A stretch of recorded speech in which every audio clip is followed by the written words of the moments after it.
Love, today let's talk about marriage counseling in the marriage, because it's different. It's a very different segue to what we talked about last time when we were here. We talked about marriage counseling premarital. Now we are speaking about marriage counsel in the marriage, which is very, very different. That's key, because now you're in the fire, so to speak. And now we are fusing our lives together. So we are in it now. So all the things that we are learning, remember prior to that, we were away from each other. So now we are fusing our lives together and we're in the marriage. So we're going to see all the different sides, the different things, dirty clothes lying around, you know, pet peeves. You may have a pet peeve or something. So that generates tension. So how do we handle that tension in the marriage as far as marital counseling? Well, I think getting marital counseling while you're already in a marriage is a good thing to do as a couple, but I would even say individually. Like if there are areas that the woman is grappling with, that the wife that she needs counseling on, she can get a separate counseling. The man can do the same. Or because sometimes when you get in a marriage, you find out that there are some issues, but they're not necessarily two-sided issues. They could be one-sided. It could be that I find that, I really need to work on this about myself because it's affecting my marriage. So in that way, I can get counseling for myself while I'm in my marriage. And then sometimes there are other conflicts that, it might be financial, it might be related to sexual intimacy, that the couple needs to get counseling together.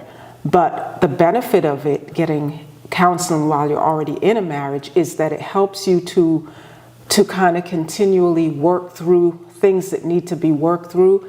And it gives you a sense that you don't have to get everything right up front. You don't come into a marriage knowing that things are going to be perfect. It's the total opposite. You come into a marriage now, and as you said, you're seeing everything now. You're seeing everything about each other. You're with each other all the time.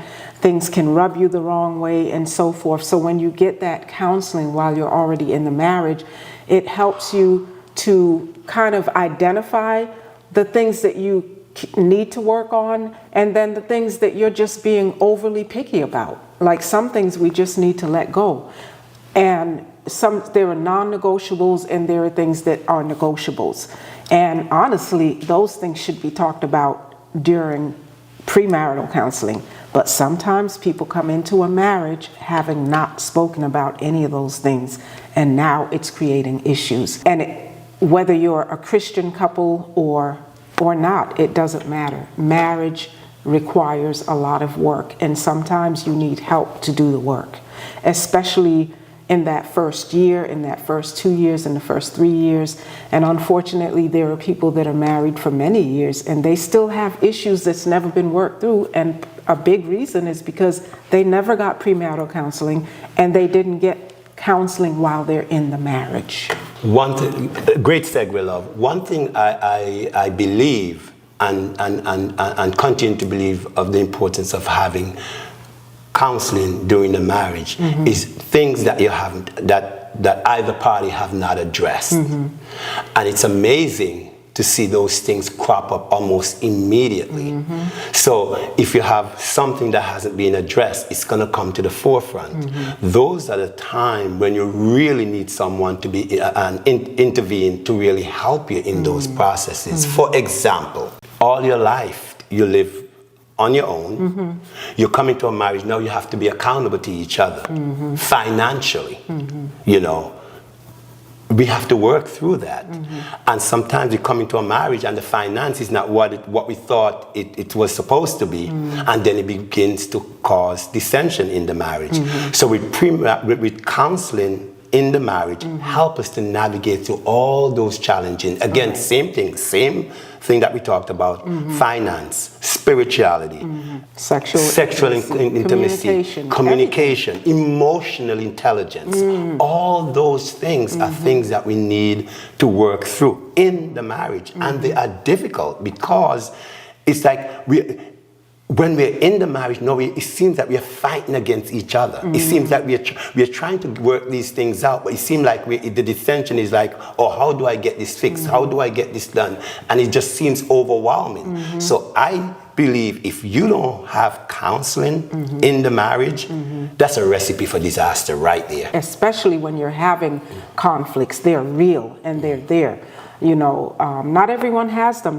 God has blessed some couples to really have a peaceful, joyful marriage. They really blend together well and all of that, but not every couple has that. So if there are conflicts or issues that are just there coming up to the surface, they need to be taken care of. They need to be brought forth in a way that there can be a mediator and there can be some kind of resolution to it. Otherwise, it festers and it grows into other things.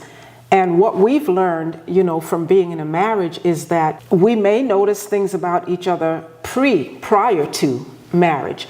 And people automatically make an assumption when we get married, those things will change. When we get married, he'll change. When I marry her, she'll change. Not so.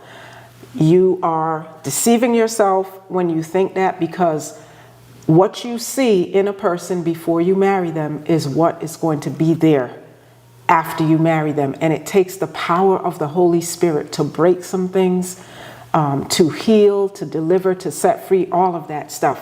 And as we kind of alluded to previously in our conversations, that God uses people to intervene on our behalf. He intervenes through people on our behalf, I should say. And so counseling inside of a marriage is one of the ways that God provides his intervention for us. And we have to be open to it. We have to know that there's a need for it, because otherwise you'll just get on each other's nerve. You'll get to a point where you no longer like each other. Then that dislike will grow into no longer loving each other. And you'll become more like just housemates, just living together. And that's not God's design for marriage. I agree. And let me be very clear. In a marriage, I support scientific counseling, and I also support spiritual counseling. I support both. Some of the things, and a lot of people have this idea that we're all spiritual, and a lot of our counseling encompasses to our spiritual Christian. war. And that is true. However, there are deep stuff that you need a therapist for. You know, let's don't be fooled that you don't need a therapist. And I believe, you and I believe in our marriage that we have the spiritual component part of it. That's going to always be with us. We know that. But on the other hand, we need therapy for all the things that we have gone through. That's right. Not even in the marriage. Our prior history that tends to haunt us in the marriage, and those are the things that the enemy would use to distract us in the marriage, make us feel that we are less than, make us, when something happens, make us feel like, you know what, I'm not going to be good, I'm not going to be right in this marriage. So there is where you have to arm yourself with your spiritual counseling part of it, but also the scientific counseling part of it, and we uphold both of them. Both of them do exactly what they both need to do, and they both could coexist together. Yes. So true.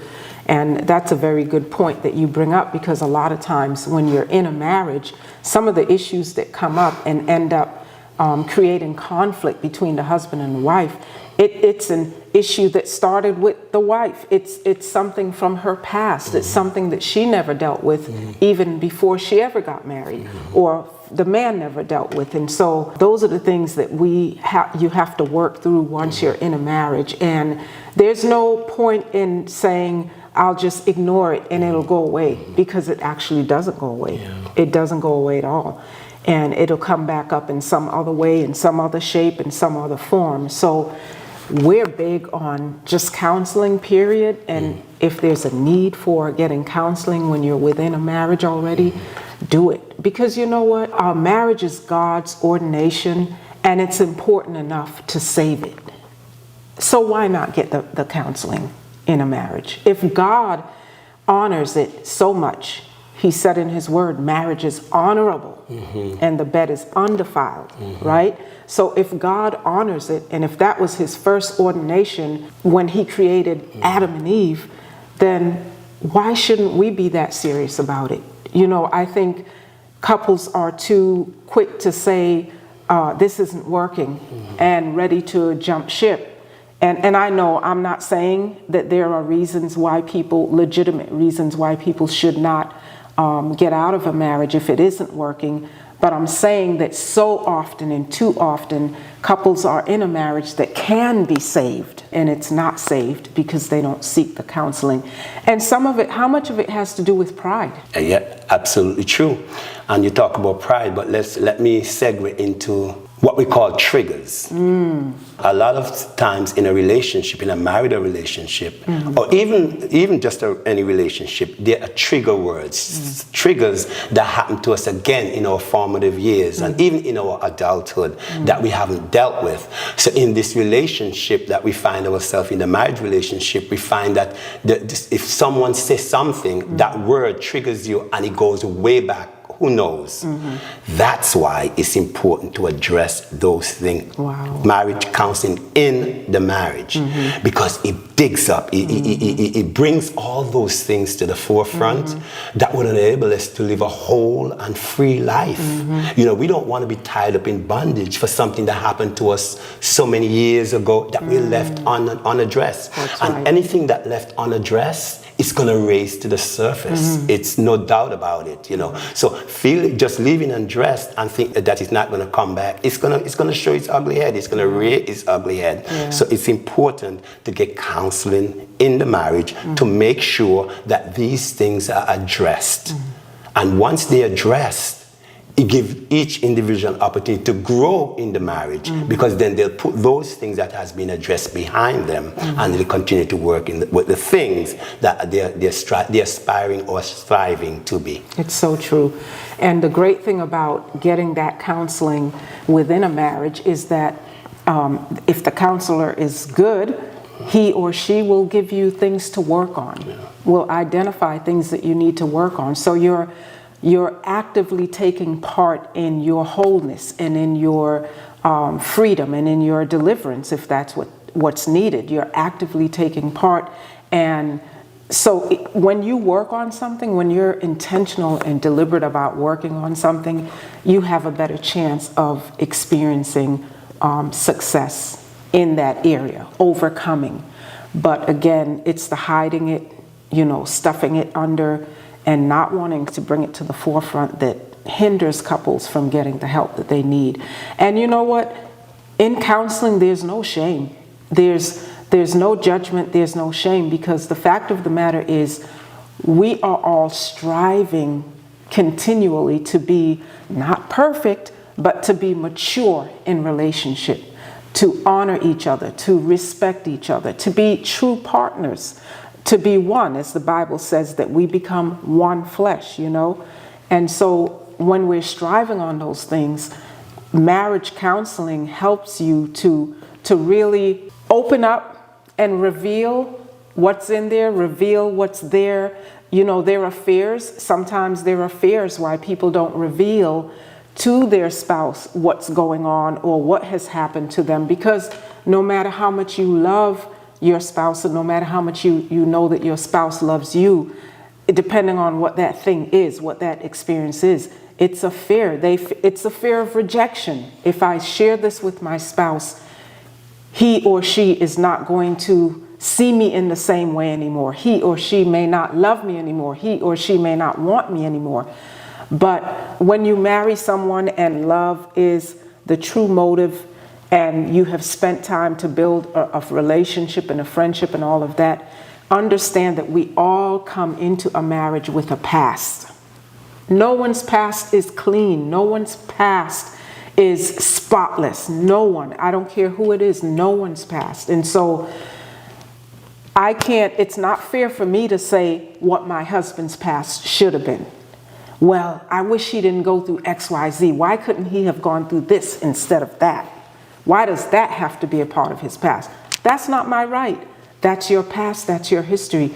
And if I love you enough and you're open enough to share it, whether you share it directly with me or whether you share it through counseling in the marriage, I have to love you enough to hear it, to receive it, to know that because you've opened up about it, that you're not hiding it from me, and that, okay, what is my part now? How do I help him to get whole? What do I need to do? And that this gives me no right to not love you anymore. It gives me no right to judge you. It gives me no right to hang it in front of your face. It gives me no right to do any of those things. I agree, love, and I'm hearing you speaking about a safe place, a safe space, and that's what we all aspire to, have a safe space that we could talk to each other and not feel like we're being dismissed or rejected in any way. And that's why counseling in the marriage, marital counseling, is so key, because it helps us all to understand that we fall short. It helps us to understand that we're not perfect. Right. And God is not looking for perfection. He's just looking for surrender. So if we surrender everything and be vulnerable in the process of opening up, and one thing I want to let our viewers know, we have to make sure that we are transparent. It's not okay to go through the counseling session and not being transparent, because then you're only doing yourself a disservice. Because you want to make sure that what you're telling the counselors or counselor is transparent, is honest, so that individual or that professional will more adapt or able to help you. But when you hide stuff from the counselors and you're not giving and you're not being transparent, it makes it so much difficult for you even in the marriage to coexist. It's true. That's a very good point. What is the point in going to counseling if you're not going to open up? And that in and of itself is what leads to a lot of failed marriages, because one or the other is not willing to do the counseling, and if he or she does it, they don't open up and they don't do the work that's given to them to do. You're right. So, love, I'm so happy that we touched this subject. Yeah. It's so important to have marital counsel within the marriage. It saves lives, it saves marriages, and it's productive. It's so productive, because when you get that level of education, of that level of empowerment, I call counseling within the marriage empowerment to each other, and that empowerment allow us to move in our prophetic anointing, our power, and everything that encompasses the whole person. So I'm so glad that we're able to touch on that, and our viewers would see us. Because it happens to us. We are not immune from any of these stuff. We have gone through those stuff, So we understand, the intricacies that happens, during not having counseling and how important that it is.